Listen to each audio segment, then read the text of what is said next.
Oh boy. Hey, it's Jeff everyone, and before I actually begin today's Disney Roundup, I just wanted to touch on the breaking news coming out of nowhere yesterday from the Walt Disney Company, and that being Bob Iger stepping down as CEO of the company and Bob Chapek as the newly announced CEO for the Walt Disney Company. This is one of those situations again where I had already previously recorded the show and this was announced right after. Yeah, that seems to be a thing going around now. So, where to begin? First off, I want to thank Bob Iger for everything that he's done for the Walt Disney Company. He's done so many amazing things. He's had, for this company, all the great acquisitions, additions, transformations you've done.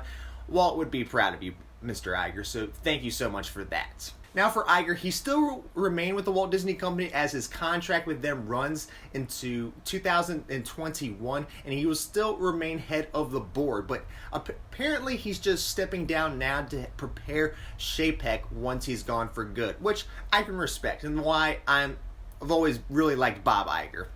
There's other reasons and speculations on why he's stepping down now and just out of nowhere from yesterday.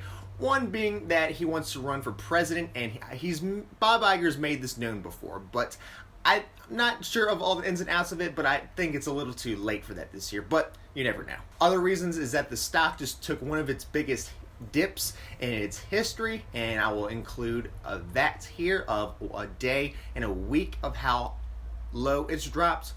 There's also speculation of a scandal involving him, but this is the least likely one, in my opinion. That speculation and rumors going around, I don't see this being true at all. The one that I do see being true is that he wants to leave on a high note for his legacy, which means a lot to him. In fact, he's wrote a whole book on that, which, if you haven't checked that out, definitely do. But let me know what you think in the comments down below, because there's a lot going on.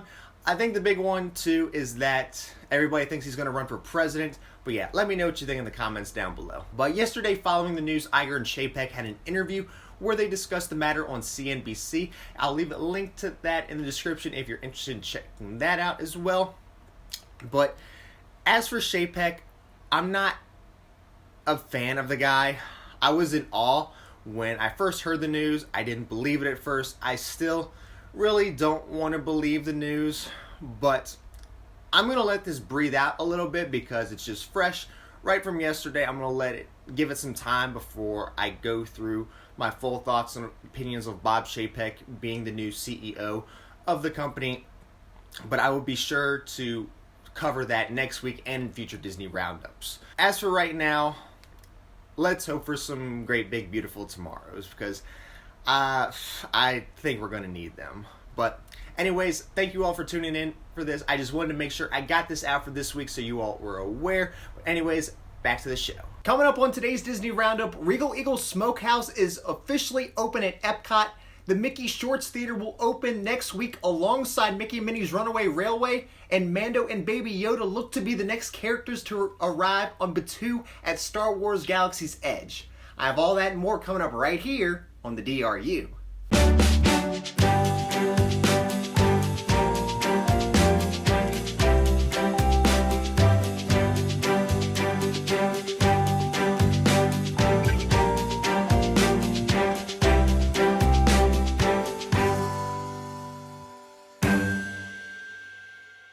Hey, it's Jeff everyone, and welcome to the Disney Roundup, where I bring you up to date on what's going on with the Walt Disney Company and Disney Parks each and every single week. If you're new to my channel, please go ahead and hit that subscribe button for me so you can stay up to date with the Disney Roundup and check out some other cool videos I'll be posting. In fact, you can also download the Disney Roundup on podcast. You can download the Disney Roundup on Apple Podcasts and on Spotify.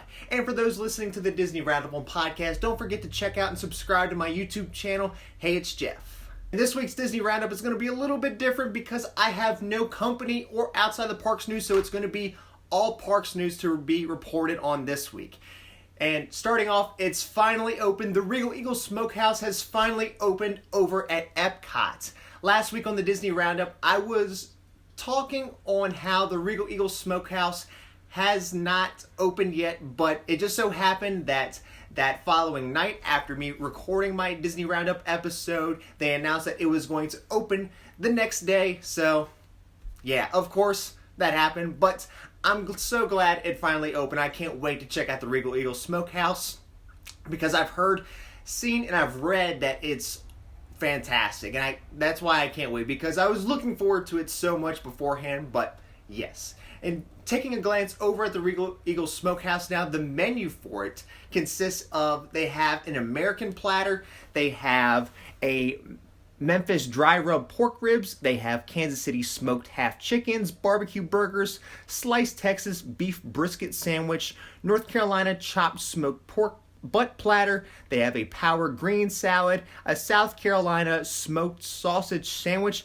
and they also have a barbecue jackfruit burger, which that's going to be for the, that's a plant-based option, so for the vegans out there that are looking to get something at Regal Eagle Smokehouse. And most of these entrees do come with the sides, so sides to look at the Regal Eagle Smokehouse are, they have beer battered onion rings, baked beans with burnt ends in them, they have creamy coleslaw, seasoned french fries, garlic toast, house-made fries, and macaroni and cheese as well. And all of these look really good. For kids menu items, they have a barbecue chicken leg, they have a chicken salad, barbecue rib, and a cheeseburger for the kids out there to get.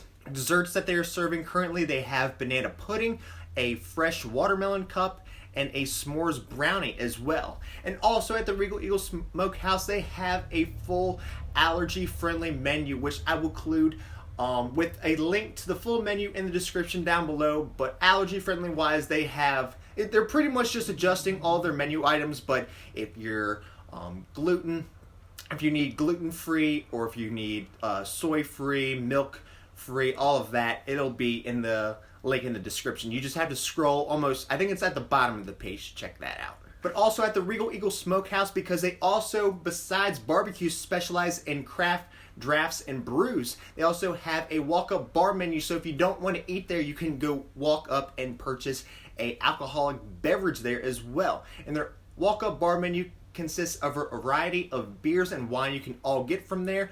All domestic, of course. They have specialty cocktails, and apparently, I can't confirm, but the signature cocktail for Regal Eagle seems to be the Tennessee Lemonade, because I've seen this promoted a lot, and it's the only one that they have listed on the menu of their website as well. But that's just me speculating. And with this one, it features Jack Daniels in it. They also have a moonshine sour that has Old Smoky Blackberry Moonshine.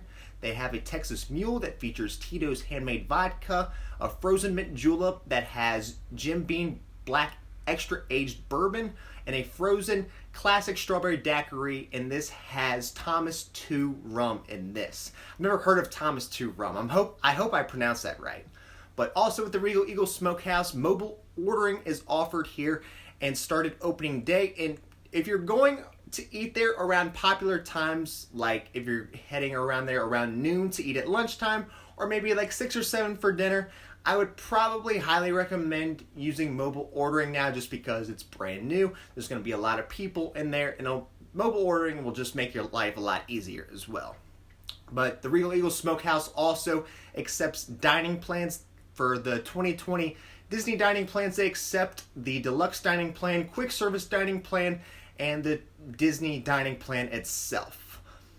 The new barbecue stop also offers merch you can purchase, which is located at the kiosk right outside the restaurant, including the Regal Eagle logo gray tee and a glass tumbler with Sam Eagle and lots of barbecue verbiage and logos and all of that on there.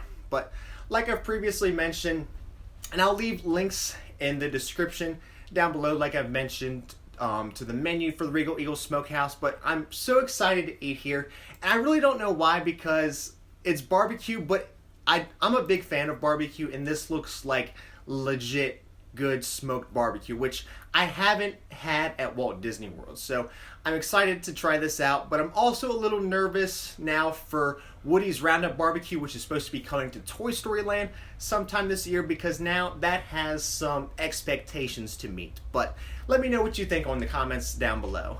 And we are officially just 1 week away from Mickey and Minnie's Runaway Railway opening at Hollywood Studios, and along with that, the Mickey Shorts Theater will open as well. The theater will feature its own exclusive short being Vacation Fun, alongside with other Mickey shorts such as Pandemonium, Couple Sweaters, Potato Land, Crochet de Triomphe, Entombed, Dumb Luck, Al Rojo Vivo, Yodelberg, and Outback Atcha. There's also even photo ops here that put guests into life-size shorts, including from the films of, or from the shorts of Yodelberg, Potato Land, Entombed, and Pandemonium as well. But let me know if you're excited to check out the Mickey Shorts Theater along with Mickey and Minnie's Runaway Railway. I personally haven't checked out mainly because I don't care for the Mickey Shorts too much, but I do respect that they are making this more of an experience, including the photo ops in there, besides just having the cartoons run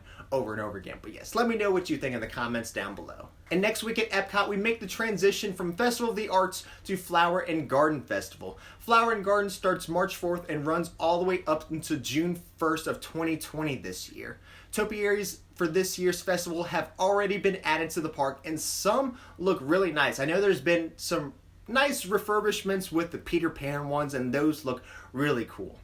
But this year you can still enjoy bites from the outdoor kitchens, live music from the concert series, and new merch this year as well, featuring items with Orange Bird, Spike the Bee, and more. And I will leave a link in the description because Disney Park released a post on some of the merch you can get at this year's Flower and Garden Festival. If you're interested in checking that out, the link will be in the description.